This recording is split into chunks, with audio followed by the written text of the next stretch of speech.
चलिए देखा जाए आज की क्लास में हम लोग देखेंगे इलेक्ट्रॉनिक कॉन्फ़िगरेशन, जिसको हिंदी में बोलते हैं इलेक्ट्रॉनिक विन्यास।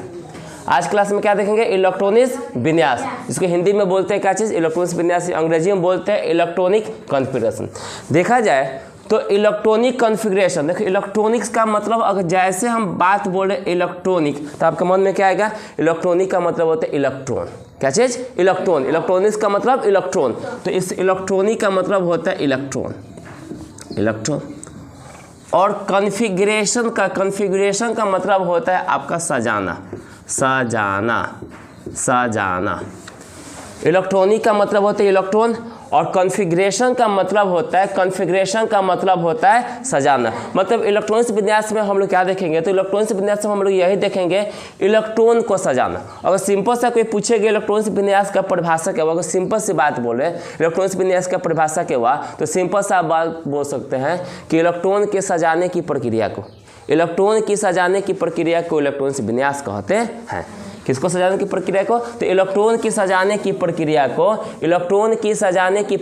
को इलेक्ट्रॉनिक्स विन्यास कहते हैं। क्लियर? अब आपके मन में एक सवाल आया होगा कि हम लोग इलेक्ट्रॉनिक्स विन्यास क्यों करते हैं? आखिर क्या हो सकता पड़े कि हम लोग इलेक्ट्रॉनिक्स विन्यास करते हैं? अच्छा, हम लोग अच्छी तरह से जानते हैं कि जो भी आपके प्रोटॉन तथा न्यूट्रॉन होते हैं, तो प्रोटॉन न्यूट्रॉन कहाँ होते हैं? तो नाभिक में होते हैं। प्रोटॉन तथा न्यूट्रॉन जो होते हैं वो कहाँ होते हैं? नाभिक में होते हैं। अच्छा, प्रोटॉन न्यूट्रॉन की तो जगह फिक्स है, उनका तो एड्रेस पता है कि भाई न्यूट्रॉन प्रोटॉन का एड्रेस देखा जाए तो भाई कहाँ मिल जाएगा? नाभिक मिल जाएगा। अच्छा, अगर हम लोग इलेक्ट्रॉन को एड्रेस पता करना चाहते हैं कि इलेक्ट्रॉन का एड्रेस कहाँ है, उसका ठिकाना कहाँ है, तो हम लोग जानते हैं कि जो इलेक्ट्रॉन्स होते हैं वो ऑर्बिट में पाए जाते हैं। अच्छा, ऑर्बिट में बहुत सारे, जैसे ये आपका नाभिक हो गया, ये आपका ऑर्बिट हुआ, ये भी आपका ऑर्बिट हुआ, ये भी आपका ऑर्बिट हुआ। अब देख रहे हैं अलग अलग घर है। घर का मतलब केमिस्ट्री के भाषा में घर का मतलब ऑर्बिट समझना है। तो यहाँ तो इस नाभिक में तो फिक्स एक न्यूट्रॉन और प्रोटॉन रहता है, बट यहाँ पर देखिए तो इसमें इलेक्ट्रॉन रहेगा, इलेक्ट्रॉन इसमें रहता है।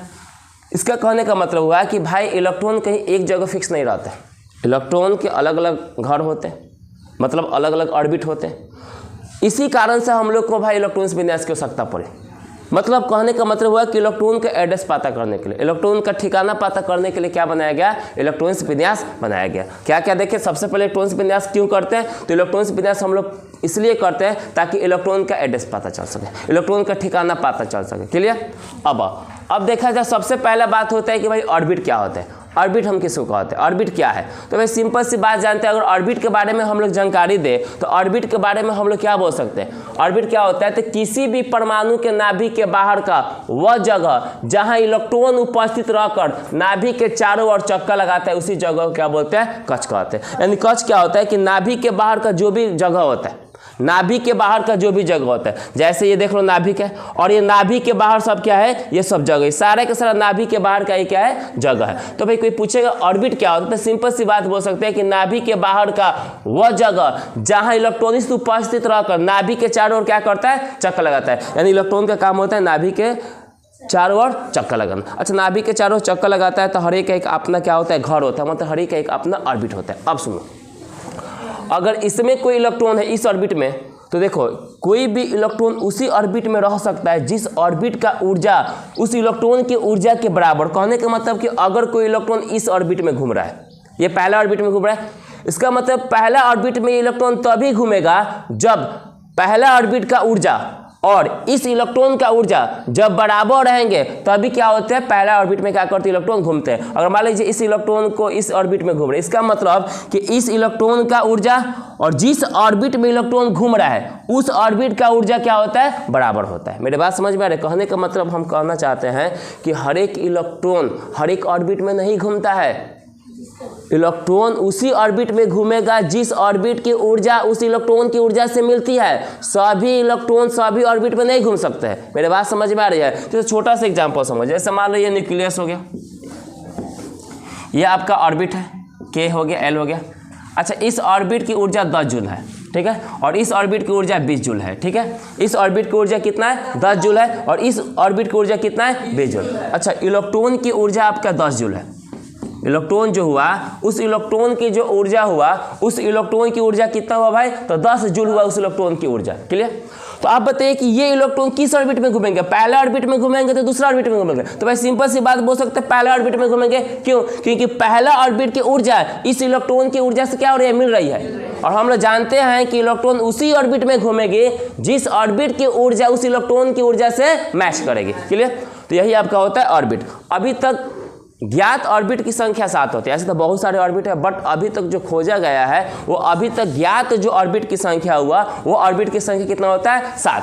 कौन कौन होता है? तो के, एल, एम, एन, ओ, पी। एक और होता है क्यों जो नहीं लिखे, इसको 1 2 3 4 5 6 7 बोल सकते हैं। 7 ऑर्बिट होते हैं। अच्छा यहाँ पर एक बात देखो, तो यहाँ से एक बात देखने की कोशिश किया जाए कि ये आपका नाभिक, इसको हम न्यूक्लियस बोलते हैं। और जैसे जैसे हम नाभिक से दूर आ रहे हैं, देख रहे हैं, जैसे जैसे नाभिक से दूर रहे हैं, तो जैसे जैसे नाभिक से दूर रहे हैं तो जो ऑर्बिट का आकार हो रहा है वो ऑर्बिट का आकार क्या हो रहा है, बढ़ रहा है।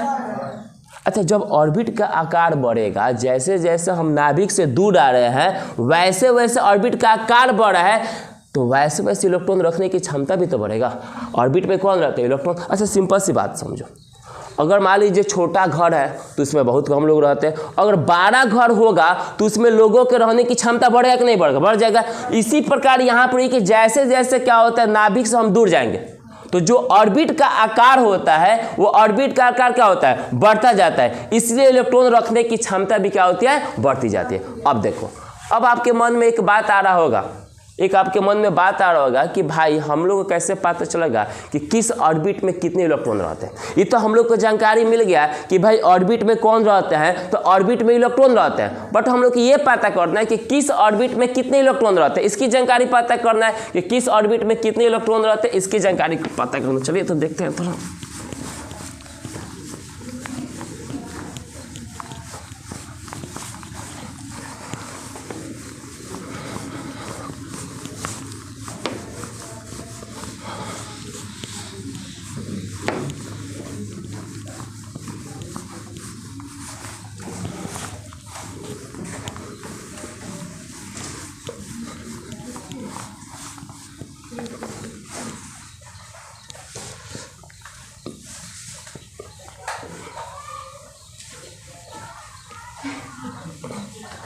चलिए अब हम लोग देखेंगे कि किसी भी ऑर्बिट में कितने इलेक्ट्रॉन रहते हैं। ठीक है, तो यहाँ से एक हम बात बोलेंगे, किसी भी ऑर्बिट में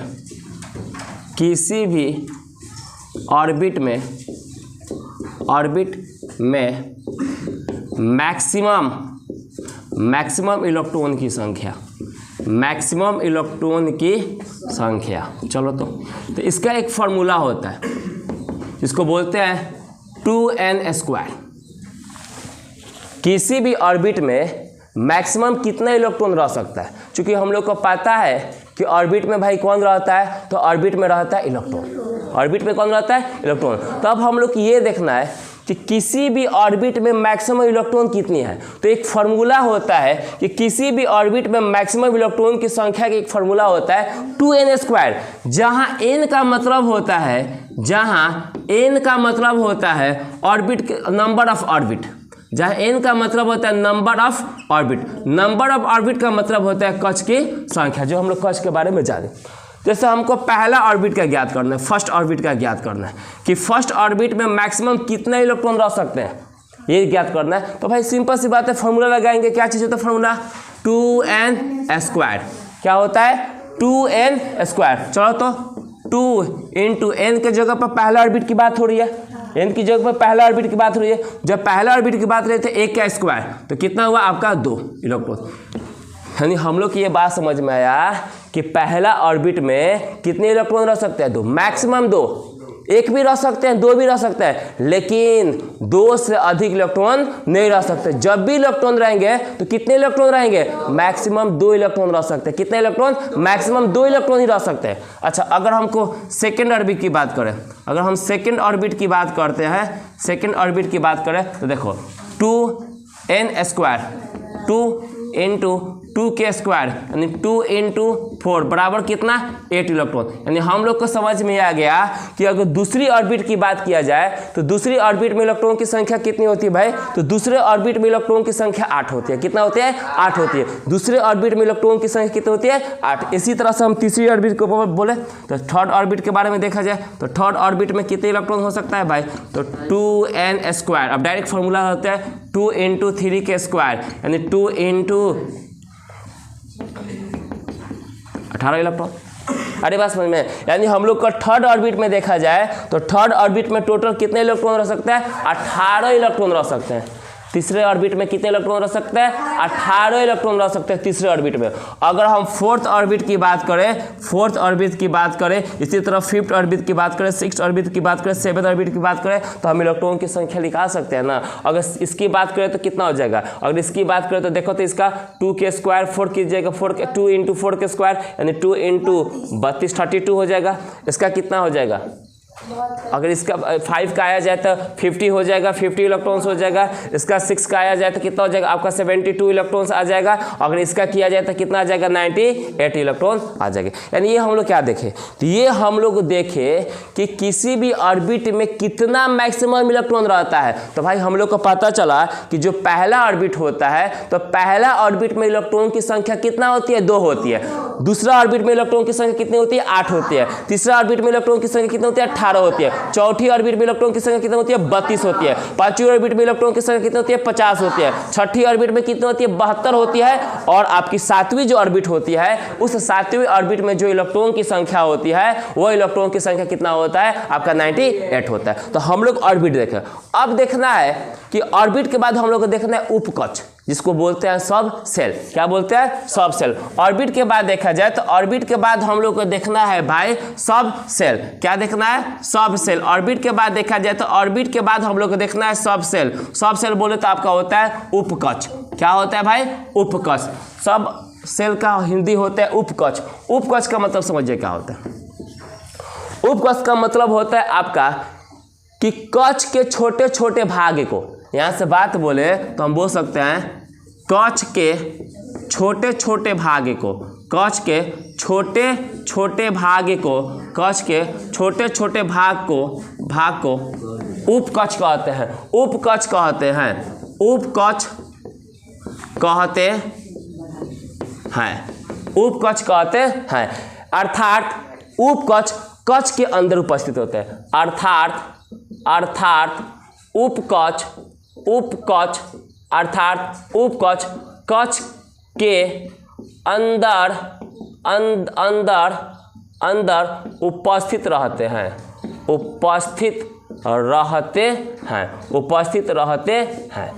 चलो यहाँ तक बात ये हम लोग को समझ में आया कि भाई सब सेल क्या होते हैं। पहले हम लोग ऑर्बिट जाने, ऑर्बिट के बारे में जानकारी प्राप्त किए। अब हम लोग देखेंगे भाई सब सेल क्या होते हैं, उपकक्ष क्या होते हैं, इसके बारे में देखना है। तो भाई देखो कक्ष के छोटे छोटे भाग को, कक्ष के छोटे छोटे भाग को उपकक्ष कहते हैं। अर्थात उपकक्ष कक्ष के अंदर उपस्थित रहते हैं। अब हम लोग को भाई देखना है कि किसी कक्ष में कितना उपकक्ष की संख्या होती है। ये तो पता चल गया कि भाई ये तो हम लोग जानते हैं कि उपकक्ष क्या है, कक्ष के ही छोटा छोटा भाग है। मेरी बात समझ में आ रही है। कक्ष के क्या है छोटा छोटा भाग है।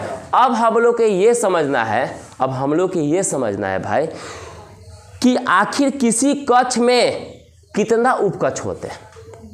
मेरी बात समझ में, किसी भी कक्ष में कितना उपकक्ष होते हैं इसके बारे में समझना है। तो भाई इसके लिए सिंपल सी बात है, इसके लिए एक फॉर्मूला होता है कि किसी भी कक्ष में कितने उपकक्ष की संख्या होता है। तो आप याद रखिएगा कि उपकक्ष संख्या बराबर कक्ष की संख्या है। यानी जितना कक्ष की संख्या होगी उतना ही क्या होगी उपकक्ष की संख्या होगी। यानी जितना ऑर्बिट की संख्या होगी उतना ही क्या सब ऑर्बिट की संख्या होगी। यानी सिंपल से यहाँ से बात बोले तो सिंपल सी बात, अच्छा कोई पूछेगी बताइए उपकक्ष क्या होता है, तो हम बोलेंगे कक्ष के छोटे छोटे भाग को हम क्या बोलते हैं उपकक्ष कहते हैं। अर्थात उपकक्ष कहाँ होते हैं, तो उपकक्ष आपके कक्ष के अंदर उपस्थित होता है। और किसी भी कक्ष में कितने उपकक्ष होते हैं इसके लिए एक फार्मूला होता है। क्या फार्मूला होता है, तो किसी भी कक्ष में उपकक्ष की संख्या बराबर कक्ष संख्या। यानी यहाँ से हम बात बोले तो हम बोल सकते हैं, यहाँ से बोल सकते हैं क्या बोले, उपकक्ष में कक्ष में उपकक्ष की संख्या, कक्ष में उपकक्ष की संख्या, उपकक्ष की संख्या, कक्ष में उपकक्ष की संख्या बराबर यहाँ पर हो जाएगा, कक्ष में उपकक्ष की संख्या बराबर हो जाएगा कक्ष संख्या, कक्ष संख्या। अगर हम पहला यानी के बोले, पहले ऑर्बिट को हम के बोलते हैं, तो अगर हम पहला बोले कि इस कक्ष में, यहाँ पर कक्ष लिख देते हैं और यहाँ पर हम लिख देते हैं उपकक्ष, कक्ष और उपकक्ष, यहाँ पर कक्ष यहाँ पर उपकक्ष। अगर पहला कक्ष यानी 1 बोलो या इसी को हम क्या बोलते हैं के, तो इसमें आपका उपकक्ष कितना होगा 1, क्या होगा 1, क्योंकि जो जितना कक्ष संख्या होगा उतना ही क्या उपकक्ष संख्या हो गया। यानी उपकक्ष की संख्या कैसे निकालेंगे, कक्ष की संख्या के बराबर होता है। अच्छा अगर ये दूसरा, तो इसमें कितने 2। अच्छा अब आपके मन में हो गया कि भैया जो उपकक्ष 1 हो इसको क्या बोलेगा, तो इसको बोलेगा एस, क्या बोलेगा एस, क्या बोला जाता है एस। इसमें 2 गए तो कौन कौन होता है, एक एस हो सकता है, एक कौन होता है पी होता है, एक एस एक पी, एक एस एक पी, यानी दूसरी कक्ष में 2 उपकक्ष होते हैं, कौन कौन भाई एस पी। अगर तीसरी की बात करें तो इसमें आपके होते हैं 3, कौन कौन भाई, तो देखो S P D, S P D, S P D, तीसरी कक्ष की बात है। अगर हम चौथी कक्ष की बात करें तो आपकी कितनी होती है 4, कौन कौन S P D F, S P D F.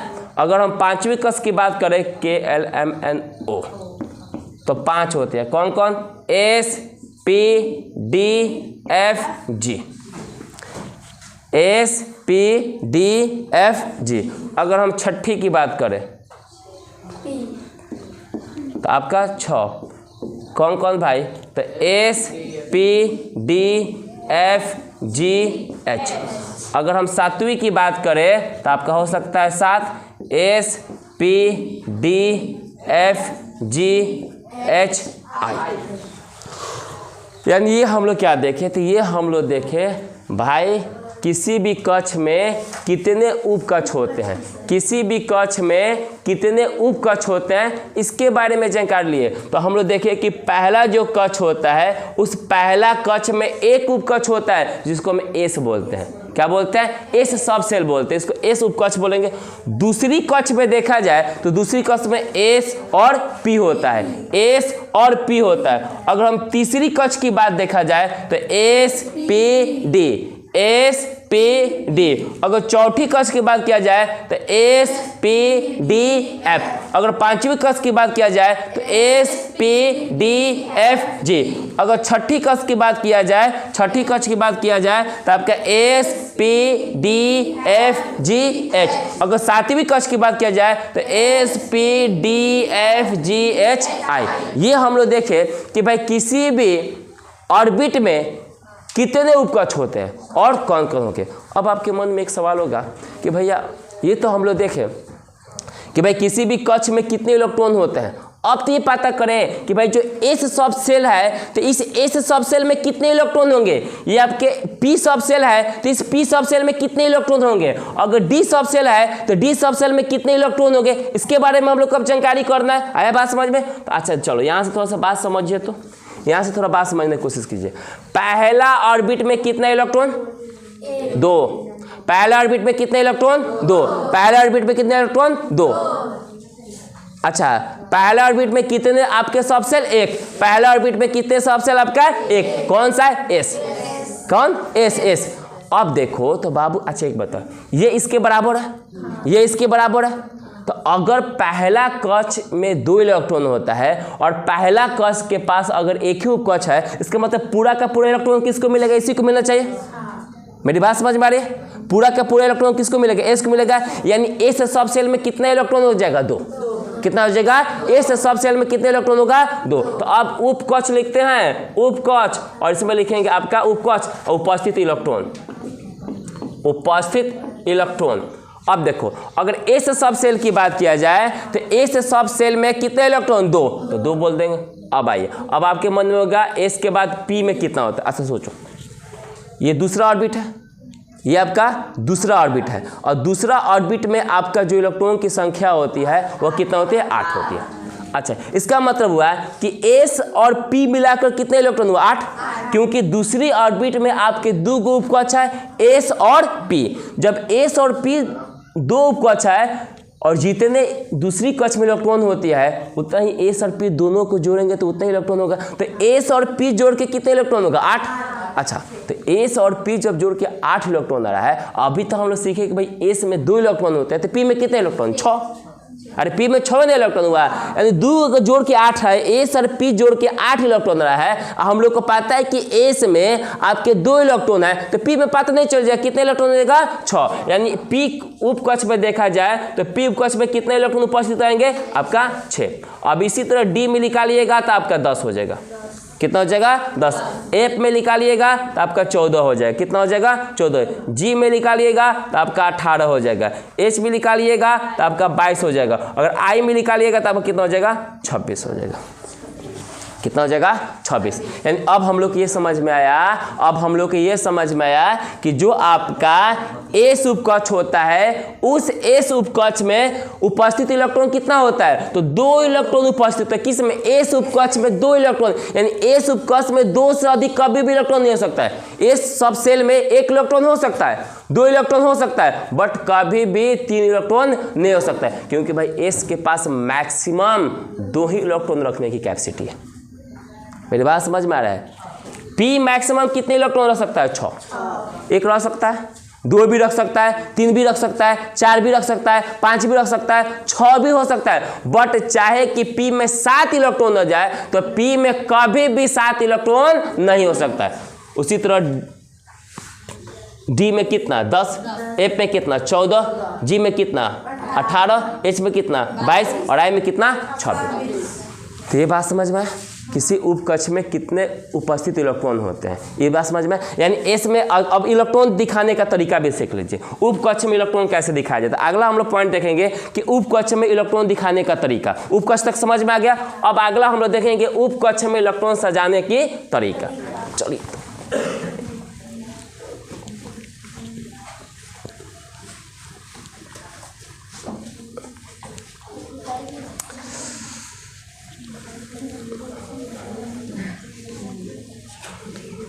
चलिए अब हम लोग देखेंगे उपकक्ष में इलेक्ट्रॉन दिखाने का तरीका।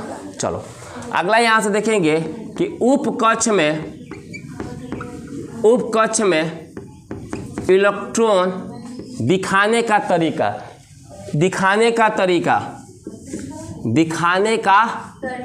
तरीका यानी हम लोग तरीका देखेंगे कि उपकक्ष में कैसे इलेक्ट्रॉन को दिखाया जाता है। तो देखो, अगर हम एस को देखा जाए तो एस में कितने इलेक्ट्रॉन होते हैं, 2।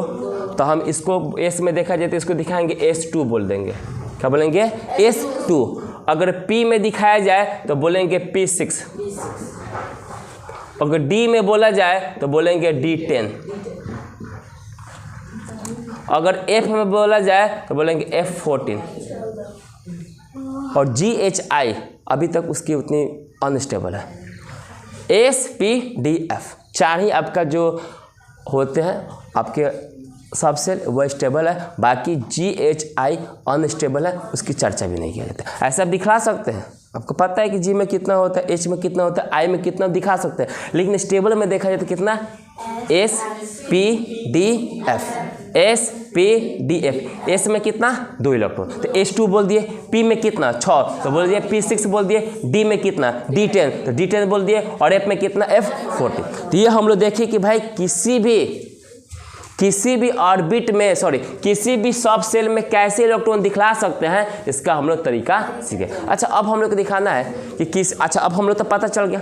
अगर हमको पहला ऑर्बिट से दिखाना है कि पहला ऑर्बिट में कैसे इलेक्ट्रॉन दिखलाएंगे, दूसरे ऑर्बिट में कैसे इलेक्ट्रॉन दिखलाएंगे, तीसरे ऑर्बिट में कैसे इलेक्ट्रॉन दिखलाएंगे, इसका तरीका आप देखिए सीखते। यहाँ तक समझ में आ गया। अच्छा, जो पहला ऑर्बिट होता है, मान लो हम यहाँ पर बोले कि फर्स्ट ऑर्बिट में क्या होता है, फर्स्ट ऑर्बिट में आपका K होता है। क्या होता है, K। फर्स्ट ऑर्बिट को हम के बोलते हैं, के ऑर्बिट बोलते हैं। इसमें आपके फर्स्ट ऑर्बिट में कितने इलेक्ट्रॉन होते हैं? तो फर्स्ट ऑर्बिट में आपके 2 इलेक्ट्रॉन होते हैं। कितना? 2।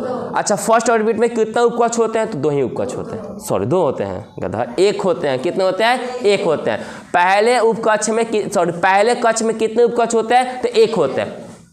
एस क्या होता है? एस, तो एस। अच्छा, एस में कितने इलेक्ट्रॉन? 2, तो 2। अब पहला ऑर्बिट है ना, तो इसके सामने 1 लिख दिए, तो 1s2। क्या हो गया? 1s2। ये आपका ऑर्बिट हुआ, ये ऑर्बिट, और ये उपकक्ष में इलेक्ट्रॉन दिखा रहे हैं, उपकक्ष में इलेक्ट्रॉन। ये पहला, तो 1s2। अगर पहला ऑर्बिट की बात बोलेंगे तो बोलेंगे 1s2। अच्छा, दूसरी ऑर्बिट की बात करें तो एक होता है एस और पी, होता है ना। एस के पास हम जानते हैं कितना? 2 होता है, और पी के पास कितना होता है? 6 होता है। और दूसरी ऑर्बिट की बात करते हैं, यहाँ पर लिखें 2s 2p, 2s2 2p6। दिखाइए तो दूसरे ऑर्बिट में 8 इलेक्ट्रॉन होना। इसी तरह तीसरी में आइए, तो तीसरी में s p d, इसमें 2, इसमें 6, इसमें 10। अच्छा, ये तीसरी ऑर्बिट है, तो यहाँ पर 3 दिखला सकते हैं। यानी इलेक्ट्रॉनिक्स विन्यास ऐसे ही किया जाता है, 1s2 2s2 ऐसे ही किया जाता है। अब आपको भी पता चला कि एस में भाई कितना, तो एस में 2 इलेक्ट्रॉन हो सकते हैं, पी में कितना? 6 इलेक्ट्रॉन हो सकते हैं, डी में कितना? 10 इलेक्ट्रॉन हो सकते हैं, एफ में कितना? 14 इलेक्ट्रॉन हो सकते हैं। क्लियर? ये आपका पता चला कि कैसे हम लोग दिखलाएंगे, पहले ऑर्बिट में कितने इलेक्ट्रॉन कैसे दिखाएंगे, ये बात समझ में। तो अगर कोई पूछे कि इलेक्ट्रॉनिक्स विन्यास का डेफिनेशन, तो बोलेंगे किसी भी परमाणु में उपस्थित इलेक्ट्रॉन को कक्ष, उपकक्ष तथा कक्षक में सजाने के तरीका को इलेक्ट्रॉनिक्स विन्यास कहते हैं। अब आपके मन में कि भाई कक्षक क्या होता है, ऑर्बिटल क्या होता है। अभी तक तो हम समझ में आ गया, हम लोग को ऑर्बिट भी समझ में आ गया, हम लोग को सब ऑर्बिट भी समझ में आ गया। अब हम लोग को समझना है कि जो ऑर्बिटल क्या होता है, जिसको हम बोलते हैं कक्षक। तो देखो सिंपल सी बात है, उपकक्ष के छोटे छोटे भाग को, उपकक्ष के छोटे छोटे भाग को ऑर्बिटल कहते हैं। क्लियर? अगर ऑर्बिटल का हम एक अच्छा डेफिनेशन बोले, तो ऑर्बिटल का एक अच्छा डेफिनेशन बता सकते हैं कि किसी भी परमाणु के नाभिक के बाहर का वह जगह, किसी भी परमाणु के नाभिक के बाहर का वह जगह जहां इलेक्ट्रॉन पाए जाने की संभावना सबसे अधिक होती है, उसे हम क्या बोलते हैं? ऑर्बिटल बोलते हैं। क्या बोलते हैं? ऑर्बिटल बोलते हैं। क्लियर? उसको क्या बोलते हैं? ऑर्बिटल बोलते हैं। अब देखो, किसी भी ऑर्बिटल में सब सेल में कितने ऑर्बिटल होते हैं, इसके बारे में पता करेंगे। किसी भी सब सेल में कितने ऑर्बिटल होते हैं, तो इसके लिए एक फार्मूला होता है, उसके लिए एक फार्मूला होता है कि हम क्या करेंगे कि जो भी आपके सब सेल होंगे उसको हम आधा कर देंगे।